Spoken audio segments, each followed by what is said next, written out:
Hey y'all, I just noticed that I started making a recording October of last year, October of 2018, about my move to America, and I never really finished. So today I just wanted to get into it. Well, tonight.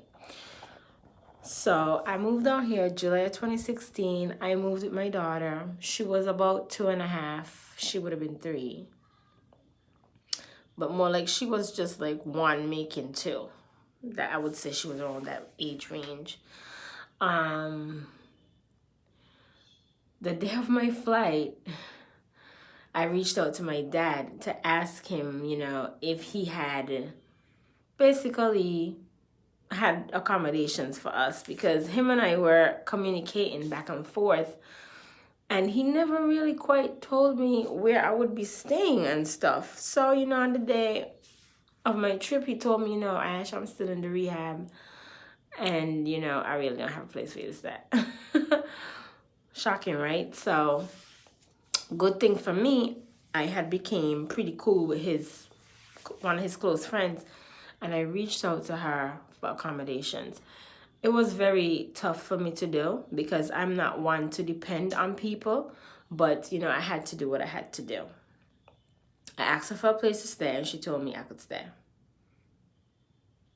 I was so grateful because I had already quit my job back home. Well, not quit, but I had already resigned, and I had already saved my money, and I was just ready for the fresh start. So I got here in July.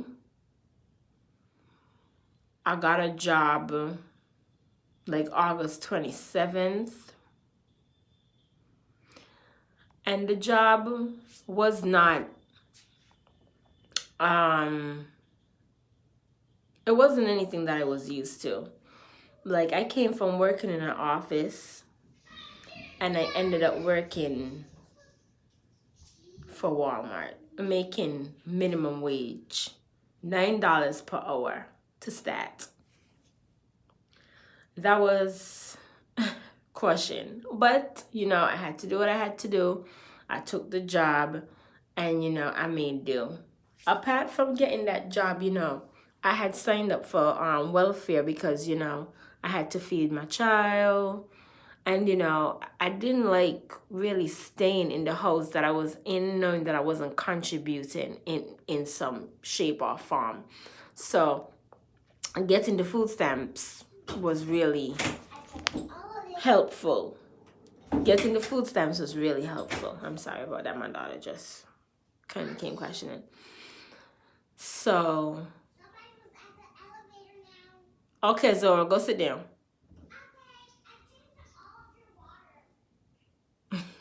So, where was I? So I got the job, and then while I was in that job, it wasn't really enough money, so I had to find a second job to substitute.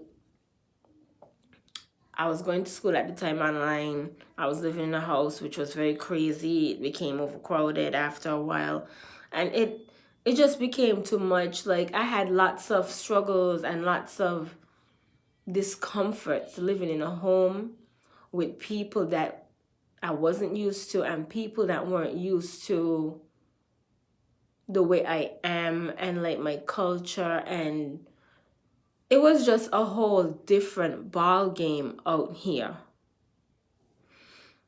It just,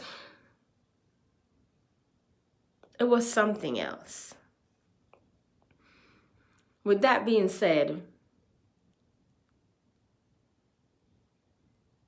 even transportation was an issue. I mean, there were buses that you could catch to get back and forth, but the buses were not really reliable. Like, if I'm working a shift for 3 o'clock, I have to leave my house anywhere between 12 and 1 so I could ensure that I'm able to get to my job on time. Because sometimes the bus stops is nowhere close to where your job is, so you have to walk. I had this job at this nursing home in the middle of nowhere. No bus ran to where the job was at. So, I ended up like having to catch rides with my father's friend's son who was living with me at the time, because after a while just me and him and my daughter was sharing the apartment. And on the days that he didn't work, he didn't want to take me into work. I mean, he wasn't even considerate, like at all. So I would have to like catch cabs or like, pay Ubers, and cabs and Ubers out there was not cheap. It was sometimes would be like between $15 and $17 in an Uber each way to get back and forth between Royersford and Norristown. It wasn't easy, but I had to do what I had to do, and I got there. So, I pushed myself and I got my license, which took time. I got my license in like 2017. And, was it 2017? I have to check my driver's license. But it was between, I know I didn't get it 2018. But yeah, 2017 I got the license. So I moved out here 2016, 2017 I got the license in May 2nd, 2017. I got the license. And I had already bought a car. I bought like one of those a bucket. And that took me from point A to point B. It wasn't the best looking car, but it took me from point A to point B because I knew that my roommate was going to be moving out and I needed to be able to get back and forth to my jobs. What I've come to realize from living out here, you ain't got nobody but yourself. Nobody has you but you. You can rely on these people out here to help you. You gotta go out there, bust your ass, grind, and get what you gotta get. I mean, I have family out here, but it's not a lot, and we're not really that close in proximity to each other. So I had to do what was necessary. So I got my car. Eventually I was in the house by myself. So at this point I was busting, working 2 jobs so I could maintain my rent and also maintain my child.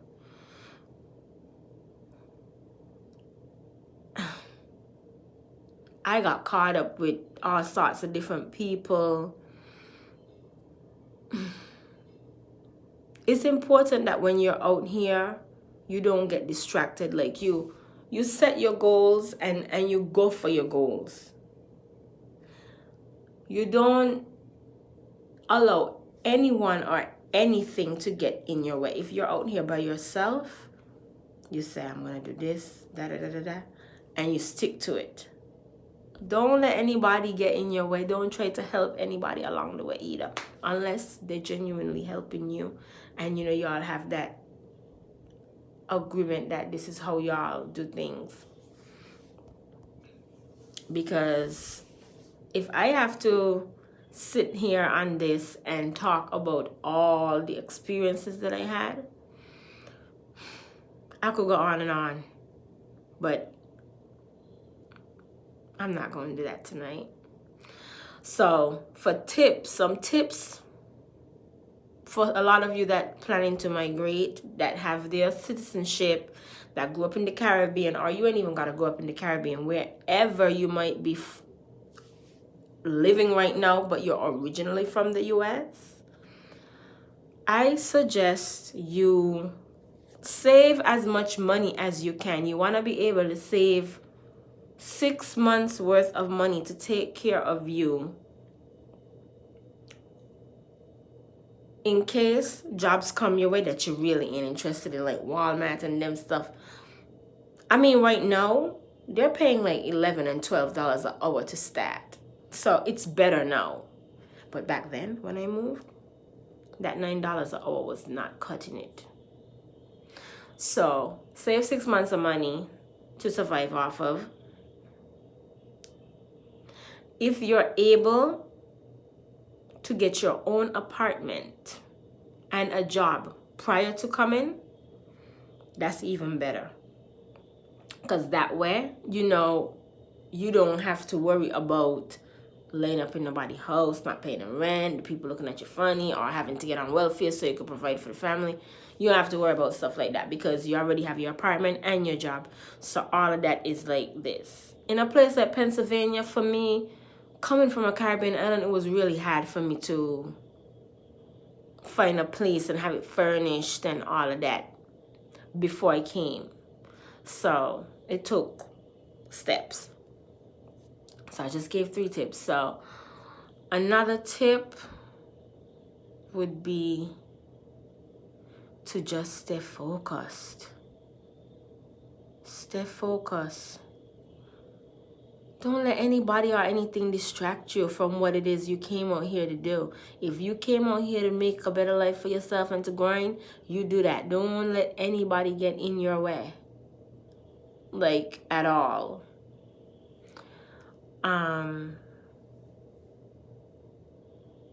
If you have a talent, stick to it, because it could be a great side hustle. If you could do hair, if you know how to sew, if you know how to edit documents, and anything that you're good at, any talent that you have, use it as a side hustle, so that way you have a full-time day job and then you're still probably doing your side hustle for yourself. That's your own money, so you'll always have pocket money. The last tip that I'll give before I get off of here: save, save, save. I know I said it in the beginning, but save more once you start working, because you just never know.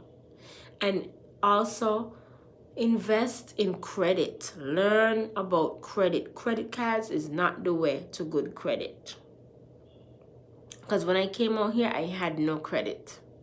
And I thought that my way of getting credit was to have a bunch of credit cards, but that was not the way. So I'm just going to leave y'all with that. I'm getting tired. I have some ground turkey in the kitchen that I was about to season. I'm about to finish doing that. And I'll just check you guys back another time with another video. Thank you.